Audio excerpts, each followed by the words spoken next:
Mad movie hero నితిన్తో Allu Aravind garu produce చేస్తూ ఓ movie తీయాలి అనుకున్నారంట. అయితే ఆ విషయం చెప్పడానికి ఎన్టీఆర్ అన్నకు ఫోన్ చేశారంట. అయితే ఎన్టీఆర్ అన్న, మన ఇన్ఫ్లుయెన్స్తో ఒకరోజు మేనేజ్ చేయగలం, అంటే ఒక సినిమా ఒకటికి మనం మేనేజ్ చేయగలం, ఆ తర్వాత నుంచి ఇంకా వాళ్ళ మీదే డిపెండ్ అయి ఉంటుంది అని చెప్పారంట.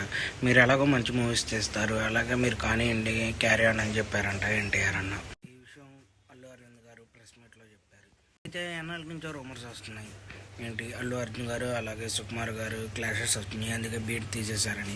దీనిపై బన్ను వాసు గారు కామెంట్ చేశారు. అది చూసినప్పుడు మేమందరం చాలా నవ్వుకున్నాం, అసలు వాళ్ళిద్దరికి గొడవ ఏంటి అని చెప్పి ఆ ఆర్టికల్ చూసినప్పుడల్లా నవ్వుతానే ఉన్నాం అని చెప్పారు. మీలో ఎంతమందికి మ్యాడ్ మూవీలో సంతోష్ శోభన్ వాళ్ళ తమ్ముడిది క్యారెక్టర్ అంటే చాలా ఇష్టం? కామెంట్లో మెసేజ్ చేయండి. నాకైతే ఆ క్యారెక్టర్ చూస్తూనే ఉన్నాను, ఎన్నిసార్లు చూసినా బాగా అనిపించింది. అలాగే మన ఛానల్ని లైక్ చేయండి, షేర్ చేయండి, సబ్స్క్రైబ్ చేయండి. ఇప్పుడే మన ఛానల్ దగ్గర 2Kకి వెళ్ళబోతుంది. మీరు అందరూ చూసిన వాళ్ళు సబ్స్క్రైబ్ చేస్తారని కోరుకుంటాం. బాయ్.